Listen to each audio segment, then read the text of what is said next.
All right. Hey, everybody. We're back to having our full slate again. So, Mike, let's get going. All right. This is Flash, Season 2, Episode 17, Flashback. After the shocking revelation that Zoom is Jay Garrick, Barry is more determined than ever to get back to Earth 2 to stop Zoom forever.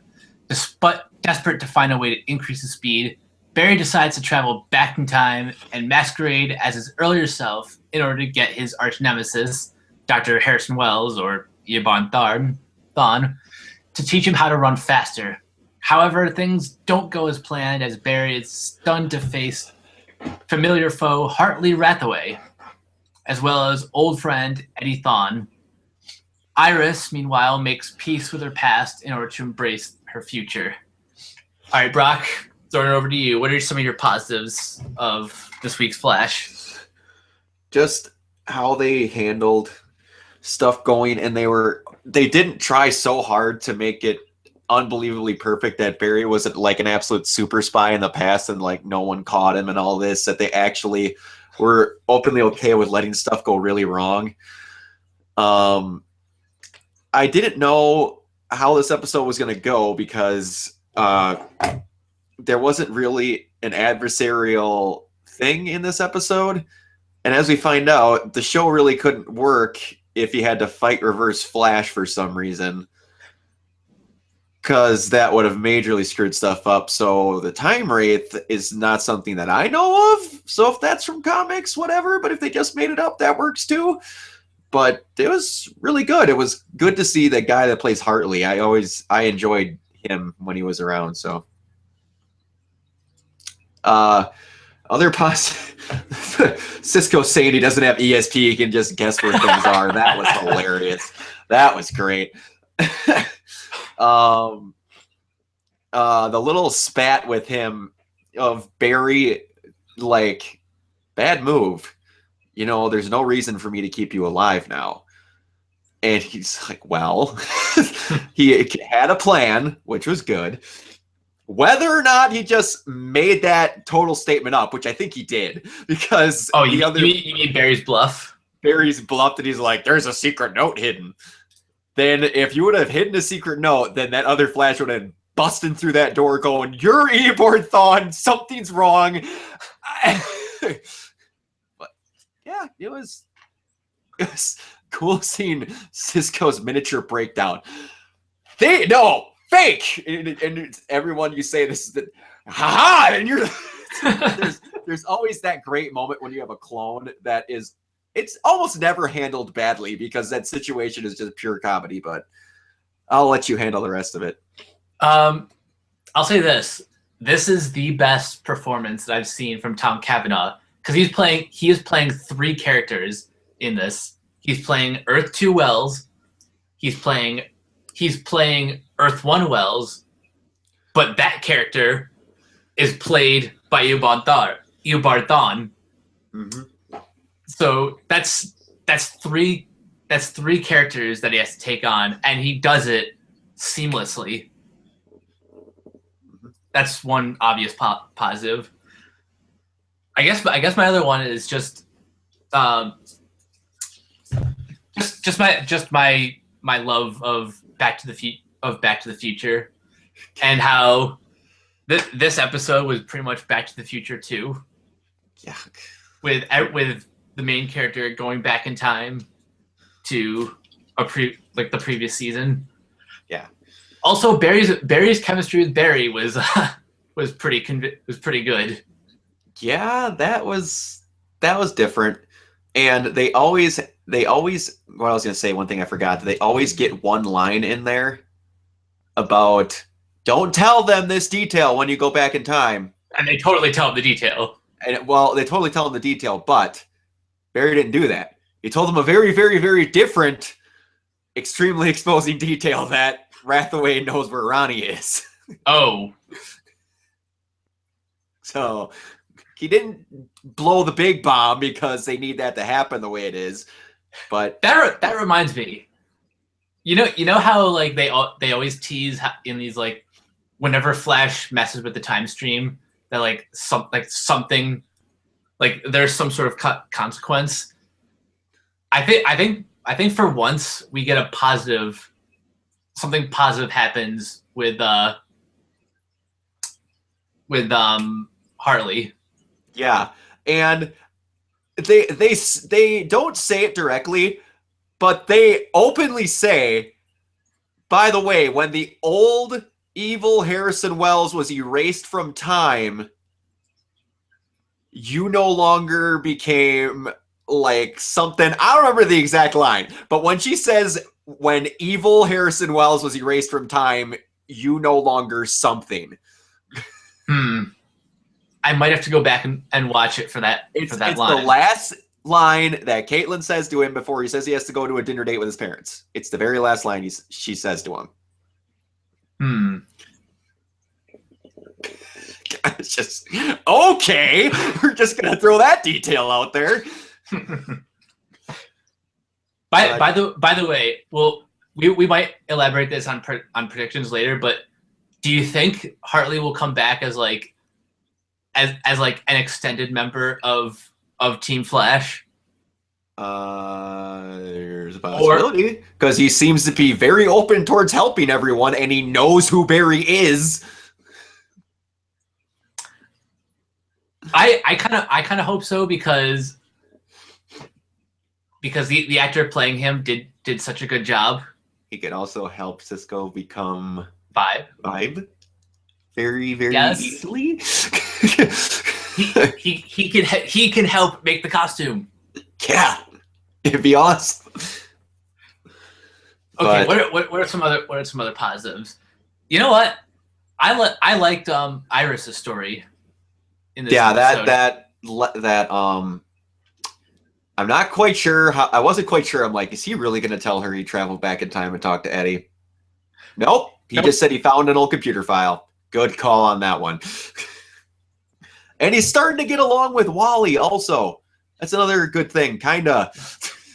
I mean, he's still being weird because he can't tell him the secret yet. Yeah. But I like how they're starting to form kind of a bond. Yeah. Now, how long do you think it'll be until A, Wally finds out the secret, and 2, he starts getting more speed? The end of the season or beginning of the next season from when he finds out, and for the love of God of not rushing to get another speedster, halfway through season 4, he becomes getting speed. Okay. Because you still got a lot for Barry to figure out what to do on his own before he's got help. A lot. Plus, do you really think he's going to trust another speedster after 2 villains in a row? No. 3! The trajectory. Oh. Right. Right. And this one's his family. Yeah. So he's really not going to be trusting right away. Let's see, one more positive, and then we'll move on to negatives, which honestly I don't have much. One more positive. I guess Joe West in no matter what timeline, Joe West always knows when something is not right. Yep, he always knows when something's wrong with Barry or Barry's not acting normal. And I like how he's blaming the feeling. He doesn't know why something's wrong, but he knows what's wrong, and he thinks it's because of Eddie and Iris. Like, nice. All right, we're gonna go on negatives. There's one that took me clean out of that episode. That time wraith looked amazing. In every scene it was ever in, it looked amazing. But except for one. But man, no, I'm saying that one looked good. There was one scene toward the end when they're going through the time portal right before they jump in it that the time wraith still looks good. But getting back to my other point, you could have spent some extra time CGI in that scene where Barry was chasing himself. That did not look good at all. Oh my Lanta. They looked fake. Did they look too rubbery? They looked rubbery, and they kind of looked like, you know, when you had regular animated cartoons and then they made Reboot?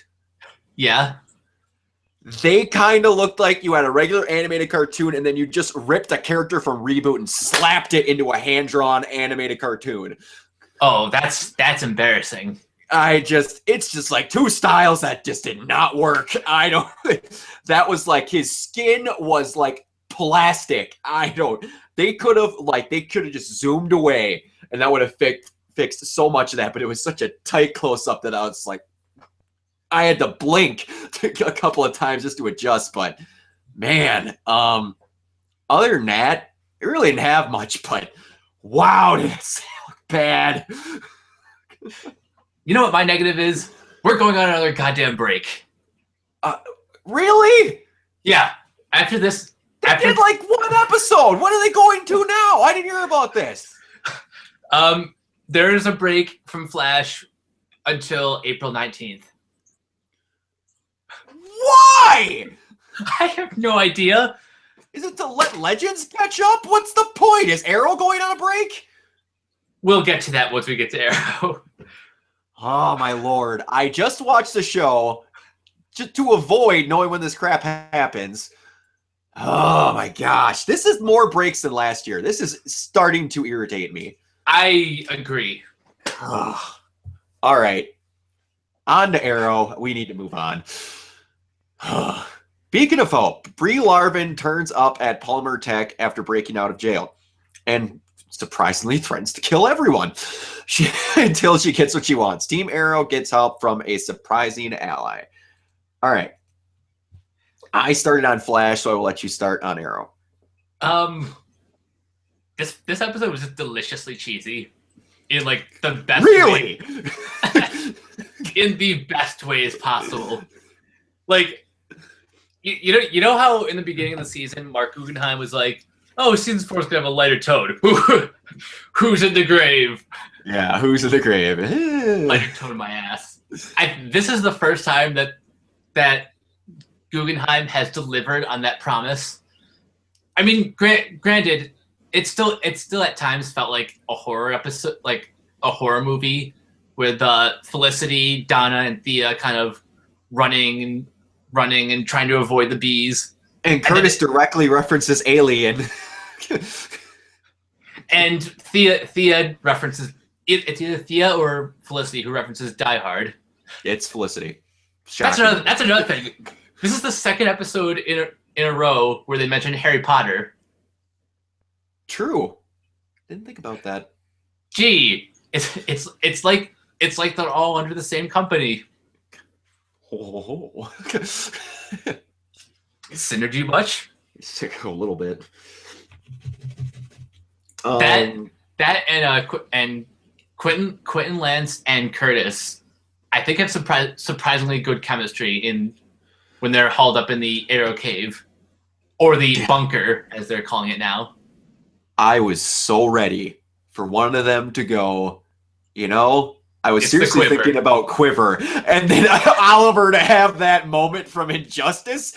Actually, that's pretty good. That's pretty good. that was the perfect moment. Oh, man, but they didn't do it. Oh, well. All right, positives. I really liked Laurel in this episode. I mean, really liked Laurel. I never hate Laurel. There's some moments where they kind of overdid her, like, snap flash becoming an alcoholic. That was a little much for me at points, but here's the thing. I never hated Laurel, but it pained me to watch season 2 and just her suffering through the alcoholic story arc. It resulted in some good stuff. It's just, yeah, I agree.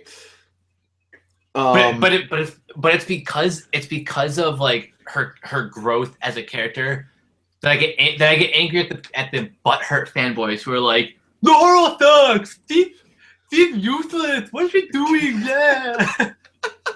It's because no one wants a character to become cool. They just want it to be cool in the first place because patience is useless. People do not know what patience is anymore. No, it's always instant gratification. I want everything perfect now, or else it sucks. Yeah.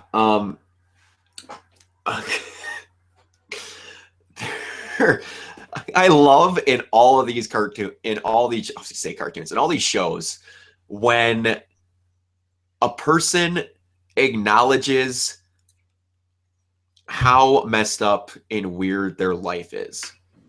Normally, in these shows, in this show, normally lately it's been Thea, and it's one of the main things that I love about her. But Lance just has the one thing that everyone had to say: an army of robot bees. Yeah, that's my life. That's my life now. Did one of the Flash writers just come in, kidnap Brie Larson, and just bring her into the show? It's just like, yeah, they need to do this. It's gonna be great. They're just, yeah. I'm gonna let you talk about the end of the episode because that is one of your favorite characters. So I'm gonna let you talk about what happened there. That speech from Laurel about Felicity midway through this episode was amazing. Oh, yes. Amazing. Her talking about one of the best lines that got me out of it was, you keep talking about how you can't be the Arrow and Oliver and keep this relationship, when it was something not that the Arrow did, that Oliver did, that made Felicity want to end it with you. I'm still thinking it's an incredibly stupid reason, but that was a really good thing to draw for Oliver to realize that him being the Arrow is not what's screwing up his life. It's one of the best things that he's doing, and it's something he needs to be doing. And the fact that they got a really good juice out of the Canary Cry in this episode too. Oh yeah, that was satisfying. And I'm sitting there and I'm waiting, and I'm like, overload the Canary Cry, have it screw up her vocal cords, and she needs to get some kind of surgery. And they didn't do it. I was just like, come on! I just want her to do it without a collar. So bad. Oh. It's never going to happen. When they plug that electrode into her neck, I'm just like, man, overload that collar and have something go wrong. I don't care how bad the writing is. As long as she could do it without that necklace, I'll get over it. Okay, I've got two more positives, which are kind of the same positive. But one, this episode feels like Malcolm Merlyn is back. Like, back as, like, the Malcolm Merlyn from season 1. With a little bit of jovial back and forth between him and Dark. That was kind of fun. But that leads to the ending. The ending reveal that Andy Diggle is still on the other side of the fence. Dark's ace in the hole, as they would say. Still your favorite side character? We'll see how next week plays out. And also, Dark is still amazing without powers to overtalk people while he's in prison. I was going to give this amazing speech about how I was going to murder your grandmother if you didn't do what I said, and they're dead, so now I can't. It's so great. Okay, now for some negatives, which aren't really negatives, just missed opportunities. One of them is now that I think about it, this could have been a perfect time to do the Canary Cry overload, because it would make sense ish. Yep. The other one, and I promise this is only selfish because of Daredevil season 2. I would like to see a story arc develop where where Damien Dark just takes over the prison. That would be awesome. But I'm aware of how completely selfish I am, because that is exactly what Fisk was doing in season 2. Yeah. All right. For negatives, Mike, how many fingers am I holding up? 5. You know what else that number stands for? The amount of times they said the title of this episode. Yeah. Why on earth did you need to say Beacon of Hope 5 times? You could make a drinking game out of that. Yes, you could. I'm just like, all right. They said the one thing. It's all right. They're allowed to do that. Like, all right, they said 2. It's kind of overkill. Not going to complain. 3. All right, you're starting to really stretch into bad territory. And then Felicity says it twice. Good God. I'm like, come on. You had 5 minutes left in the episode. You couldn't have just stopped. But, like, that's minor. Also, three. I think 3 times is enough. 3 times is like the number 3 is the golden number when it comes to running gags or like key phrases like that. All right, going back to one more positive. It's something that you talked about a couple episodes ago. You said that you would really like to see Hive, and you said that you would really like to see Queen Bee. Did you notice that they pretty much made a Hive drone in this episode?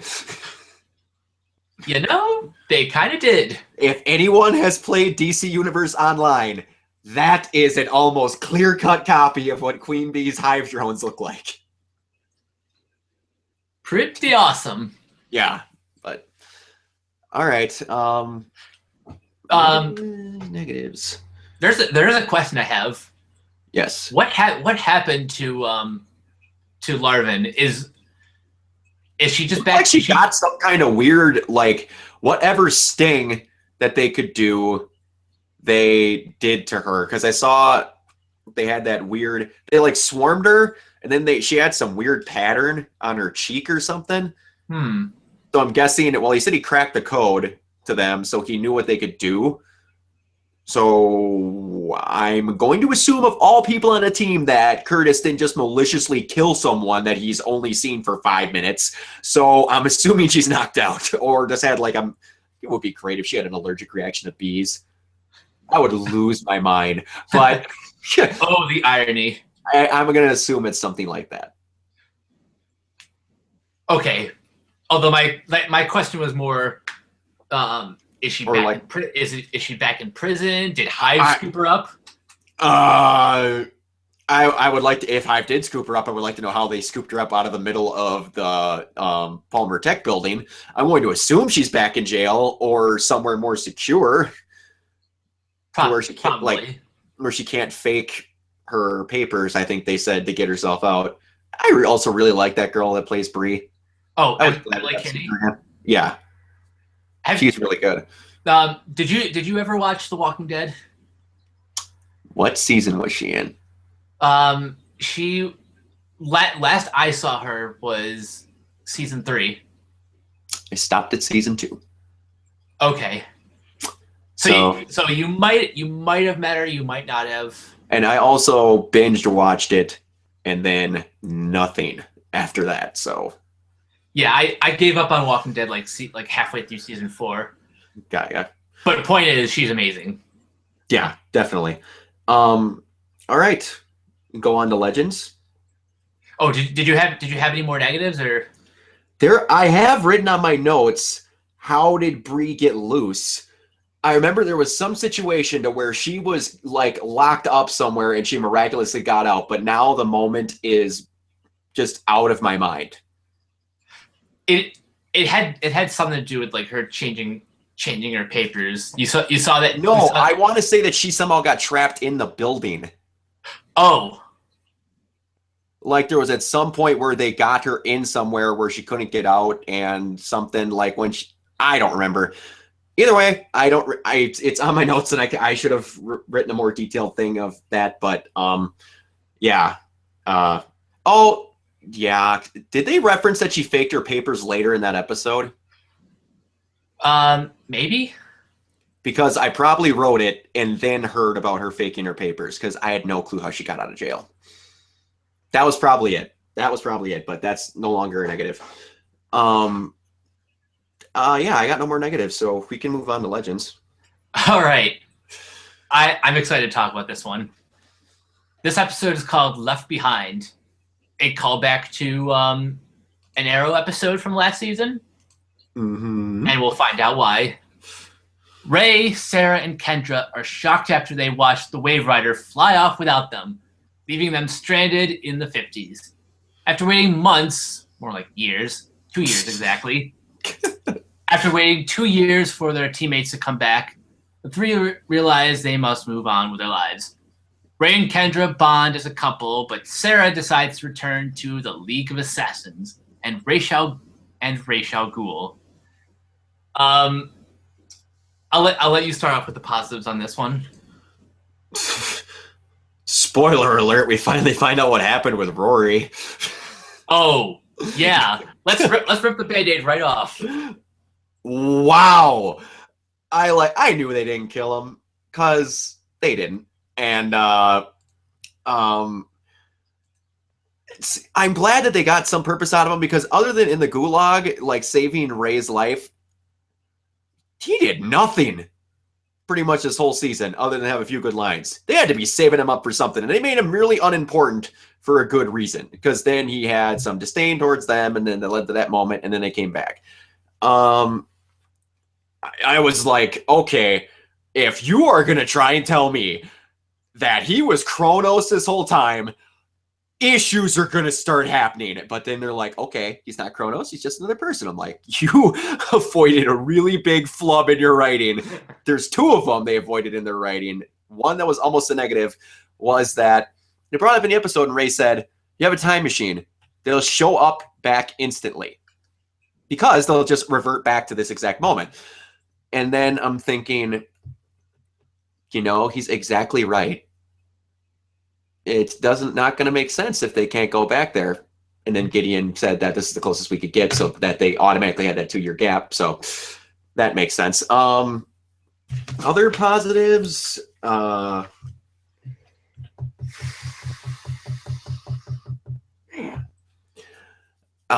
just like getting to see Raish with Talia as a little girl was really cool. Because I thought that for some reason they're just never going to mention Talia, like, ever. And to me, I hope that somehow this is a backdoor to get Talia into Arrow. They just mention her when she was young. They didn't need to mention her for story reasons in the other ones. They just had Nessa. Now I hope that somehow, like, if Sarah gets back to present time and is a regular on Arrow again, she'll know about Talia. Maybe? You think Talia's going to be a little bit older, a little bit more, a little bit more experienced? Well, yeah. How old do you think that kid was? How old do you think Talia was? At least like 5 or 6. So okay. she has some years. So she's probably like at least 15 to 20 years over Nessa. Because Nessa's not even born yet, and they were in the 50s. In the 50s. So if she was 5 in the 50s, she's going to look young because Lazarus Pit. But she's going to be if she was 5 and that was 58, then it went to 60. If she was 5 in 1960, it's 2016, she would be 51. Is my math wrong? Maybe that's it. No, she'd be either. I think it's 61. Actually, I'm wrong. It's 61. She'd be 61 in current times, and Nessa looked like she was 30. So it's a long time before Nessa was born. Because she's the same age as Sarah. Sarah. So, but just also seeing Snart to get out, bust his own hand off. Just it improved and showed the wonders this show is doing for an already great character in Snart. So good. Yeah, that was a very badass moment. But all right, on to you, sir. Okay, I'm gonna start off with some mini positives and then build up to the big one. I like seeing Professor Palmer, because he like one of my favorite things about Palmer in the comics is that he was a university professor, but because in Arrow they kind of de-aged him a bit, you never really got to see that. Here, once he's like stranded in time and like trying to make a new life for himself, yeah, why not become a college professor? Exactly. Your son is Bill Gates. I love the nerdy references like that. That was fun. Yeah. So good. This is another example of Firestorm being great. This episode, I think they used everyone perfectly. Mm-hmm. And when Sarah and Kendra were dueling, that was a great moment for that was a great payoff for, you remember the episode where they were training each other? Yeah. Sarah to bring out Kendra's warrior side, Kendra to bring out Sarah's human side. Mm-hmm. That paid off incredibly well with their fight in Nanda Parbat. Mm-hmm. Also, just being back in Nanda Parbat was great. I find it funny how a lot of Legends of Tomorrow fans are saying that this show is doing a better job with Arrow than Arrow's been doing the past couple of seasons. And to be honest, they're not wrong. Yeah. Like this is probably my favorite performance of Matt Nable, because he's not like Raish at the end of his days. He's like Raish in the moment, like in his prime. Yeah, for sure. Also, one thing before we get on to any negatives, we've got more positives. The one main complaint that a lot of people have about this stuff, and especially a friend of mine that I watch the shows with quite a bit, he gets mad, how in his opinion that they could have like ended this show in the first episode. Like, they know where Savage is, and they find out that Kendra has to stab him with a dagger, and they get the dagger. And then they don't just travel back 5 minutes and redo it. I like how they don't do that. Well, now they finally made an explanation of why they have never done that. Because unless they made that up, there was nothing saying why they never did.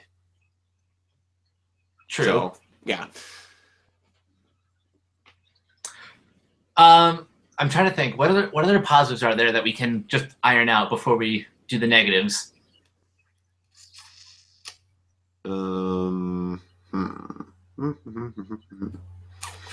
It's just a good episode. I really don't have any huge positives. It just, nothing really stuck out too much. It was just good. Yeah, it was just very, very solid. Yeah. Now, do we have any negatives? Going back to Kendra and Sarah, they could have handled the moment a little bit better, in my opinion. She just calls her the White Canary once, and then 2 years of forgetting who she was gone. You could have had a lot more. It did feel a little bit rushed. I will admit that. Yeah, you could have had a lot more of conversations like her every time they go for a big block or something and they make eye contact and talk, like mention something they did together. Like, you remember training on the ship and you did this at this time with us and this. So it eventually jogs her memory, and then you hit her with the big I'm Talia Safar or whatever, and then no, you're the White Canary, and then it breaks what little left of wall there was. But that was the one that really kind of bugged me. Also, my other negative, are they just done dealing with the capacitor as a solid object with Firestorm anymore? Because now they just clap hands and they're fine, and the capacitor just shows up. And before they kept talking about making their excuse for why they couldn't become Firestormers because they didn't have the Firestorm Matrix thing with them. And now they're just clapping hands in their Firestorm and the thing's on them with the suit. Oh, that completely slipped my mind. They've done that in a couple of episodes in the last few, and I'm like, are you just done completely acknowledging you were using it as an excuse earlier this season? But I guess Firestorm is a little bit too expensive. Well, no.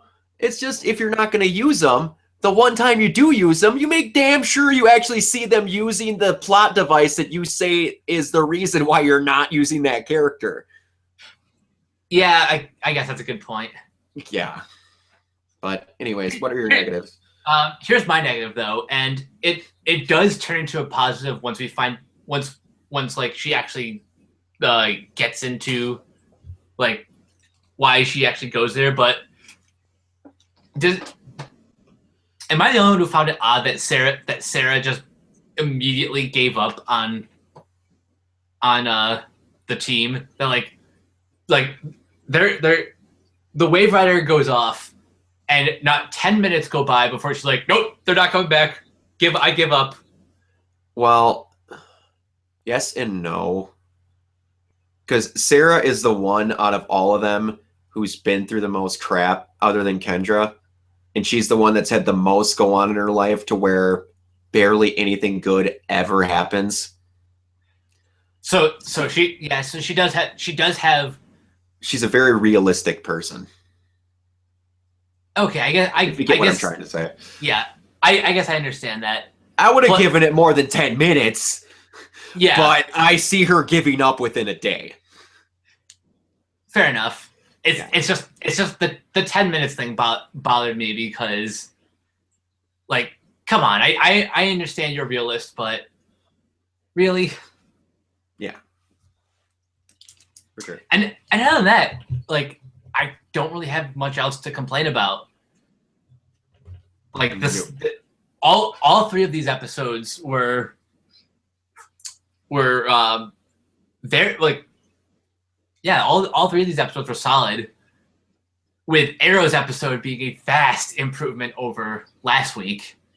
Yeah. All right, let's guess we got some news to cover, and I have a rant prepared. Oh that we boy! We already kind of touched upon it, but all right, but I've got something I got to get to, so we're gonna have to get through this quick. All right. Let's talk about next week's Arrow and this rumor going around. Oh dear Lord, this rumor. Let's go back to our classic predictions of who's in the grave. Okay. We had Lance for a while. Then we had Curtis. Mm-hmm. We Roy. had Donna. Roy. We said Roy? I did. That episode when he was going to come back, I was like, man, if he's never going to be in the show again, they have a good chance to 86 him, like, gone. Okay, we've said Roy. We've said... I think at one point we thought Thea until they, you know... I thought there had to be... what? But anyways... And Campia says Diggle for whatever reason. I have never followed her logic like at all. No. I guess she just wants one of the main characters to die. Oh, but that brings me to my rant. There is this spoiler from Reddit going around that Dinah Laurel Lance is the one in the grave. Yeah, I'm not happy about that. For a couple reasons. One, why? First of all, just why? Why do you kill off Laurel? Mm-hmm. 2, she has probably had the most character development out of everyone who in this show who's not Oliver Queen. In fact, I think she's had more of an arc than Oliver Queen. She's had a much bigger arc than Diggle, bigger arc than Thea, and loads bigger arc than Felicity. Like, her character has grown so much from literally her hating Oliver at the start of the series to now she's like his ultimate confidant. Mm-hmm. So why in God's name would anyone want to see her killed off? This goes back to what I keep saying every single time when someone extremely close to Oliver more than anyone gets brought up. People, unless the writers of Arrow do not know how to write situations, no one that is close to Oliver would die. He would stay late at the funeral, not shed a single tear, and then ask Felicity if she is okay. She would be asking him. And what Mike just said, of anyone that he's become the closest with other than Felicity and Thea, he would be destroyed at this point if Laurel died. And Also, there'd be a lot more people other than Oliver staying around at that grave for hours if Laurel died. Also, including Lance. Including Idiot Lance. people. Also, if you listen really closely to the promo, it's her voice. It's Laurel's voice when they say at the end, "Time of death, 11:59." Unless that was just really good editing, No. that right there could be proof that it's not Laurel in the grave. No, and you can tell Katie Cassidy's voice. It's Katie Cassidy. So unless you have her out-of-body experience saying that she died at 11:59, idiots. People. I'm not going to swear on here, but one of me and Mike's favorite clips from A Few Good Men work really well right here. It's from Jack Nicholson. I'll let you figure out which one it is. Yeah, my thought in a nutshell. But anyways, one more story because I know you have to go. Let's see. I want to make this a good one. All right, doesn't really look like we have really much. Okay. Patrick J. Adams cast as mystery DC hero in Legend of Tomorrow finale. Yeah. While it was previously rumored that Legend of Tomorrow season finale would introduce a beloved character from DC Comics history into the show for both the finale and as a character that would carry over into season 2, at that point there was no official casting, but now, according to Entertainment Weekly, actor Patrick J. Adams has been cast in the role and is not only contracted to be in the season finale, titled Legendary, but also the second season premiere. Gee, I wonder who this is. I just looked up the picture of what this guy looks like. Slap some gold and blue on him. Yes, he looks exactly like Booster Gold. He's got the chiseled face and everything. And I swear to God, if he gets addressed as Dad by Rip Hunter, I'm going to lose it. Oh God, that would be amazing. Just, who is this clown? He's my father. Oh, that'd be great. Oh, we're calling it right now. Booster Gold's going to be in the season finale. He has to be. It's gonna happen, people. Just saying. On that note, I think that's a good place to wrap this up. Yeah, it is. All right, everyone. Thank you very much for watching. I am Brock Emmerich, and you can find me at WayneTech7 on Twitter, and an admin at the Sons and Daughter of Movie Talk page and the Geeks and Gamers page. And check out everything else on the YouTube channel. Please like and subscribe. And we've got all sorts of stuff. Ben and Josiah are always doing something on the weekend. Have another Ask an Admin coming up between me and Lee, the board moderator on the website. So got stuff coming. Mike, where can they find you? You guys can find me at Captain K482 on Twitter. The Facebook groups, Sons and Daughters of Movie Talk, Geeks and Gamers. I'm admin in there. Like Brock said, Geeks and Gamers has a whole bunch of content, both on the site, signing up for the Geek Boards, got a lot of conversations going, and all the shows that Brock mentioned on the YouTube channel. So, oh, before I go, I should point out, yes, Flash is going on break until the 19th. Arrow, there is an episode next week, and then they're going on a 2-week break. Legends of Tomorrow is the only one that's with us from here until its finale on May 19th. It is just to pad out Legends. That's kind of, or to finish filming the rest of the stuff. But could be. Yeah. All right. Everyone, thank you again for watching, and we'll see you next time.